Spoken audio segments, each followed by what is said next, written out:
The Parkway murders weren't just random, they followed a chilling pattern that suggested the killer was someone official.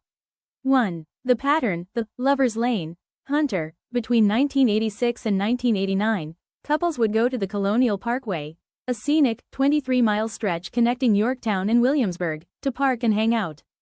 The approach: most cars were found with the driver's side window down and wallets, IDs on the dashboard. This led everyone to believe the killer was posing as a cop or ranger. The signature: there was no robbery.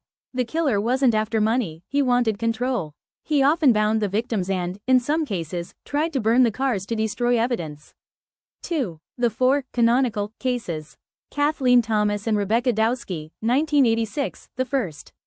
Their bodies were found in their car. Their throats were cut so deeply they were nearly decapitated. The killer doused the car in diesel fuel but failed to light it. David Knobling and Robin Edwards, 1987. Their truck was found abandoned with the engine running and wipers on. Their bodies washed up on the shores of the James River days later. Both had been shot in the head. Cassandra Haley and Keith Call, 1988, only their car was found. To this day, their bodies have never been recovered. Clothing was found in the back of the car, suggesting they were forced out at gunpoint. Anna Maria Phelps and Daniel Lauer, 1989, their car was found at a rest stop on I-64, headed away from their destination. Their skeletal remains were found months later in the woods nearby, covered in logging blankets. 3. Why it went cold for 40 years. Jurisdictional chaos.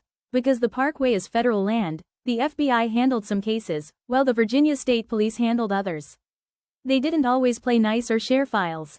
The cop theory. For years, investigators looked at former police officers or park rangers, believing only someone with a badge could get these couples to roll down their windows. The lost evidence. In a massive scandal, it was discovered that a former FBI photographer had stolen crime scene photos and kept them in his home for years. This compromised the chain of custody for decades.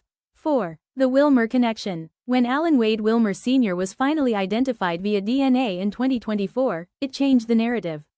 He wasn't a cop, he was a waterman. He knew the backwaters and marshes of the York River better than anyone. He lived on a boat, meaning he could move silently along the coast. He was a hunter, which explained his comfort in the woods and his skill with firearms. Before DNA evidence pointed to Alan Wade Wilmer Sr., the Colonial Parkway murders were the subject of several prominent theories and high-profile suspects that occupied investigators and true crime enthusiasts for decades. 1. The cop theory and law enforcement suspects.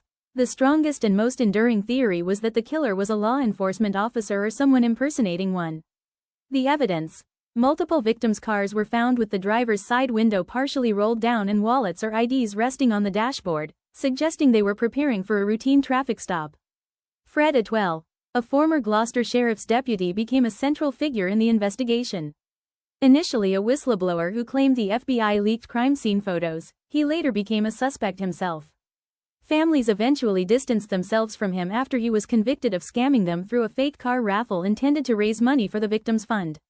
2. The Liberty Security Services nexus.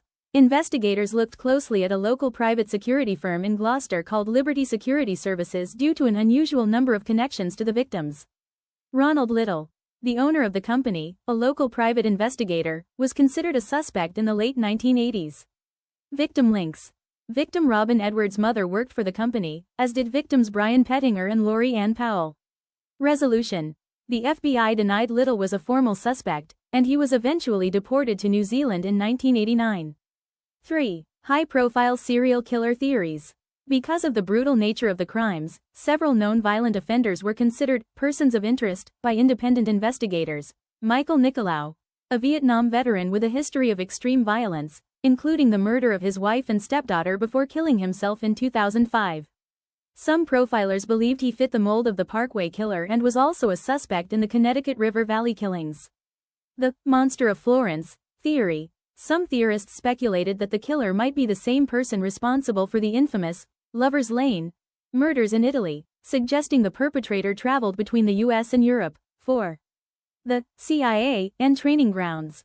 Due to the proximity of Camp Perry, a highly secretive CIA training facility known as the Farm, some theorized that a rogue intelligence operative might be responsible. This theory was fueled by the isolation of the Parkway and the perceived professional nature of the kills, particularly the precision used in the 1986 Thomas Dowski murders. 5. Alan Wade Wilmer Sr., the original suspect. Interestingly, Alan Wade Wilmer Sr. was actually a prime suspect as early as 1988. Why he was cleared? After the Haley Call disappearance, the FBI put Wilmer under surveillance and searched his home, finding a gun and handcuffs. However, he was officially cleared after passing a polygraph test. The error. Authorities relied so heavily on the polygraph results that they stopped pursuing him, allowing him to remain free until his death in 2017.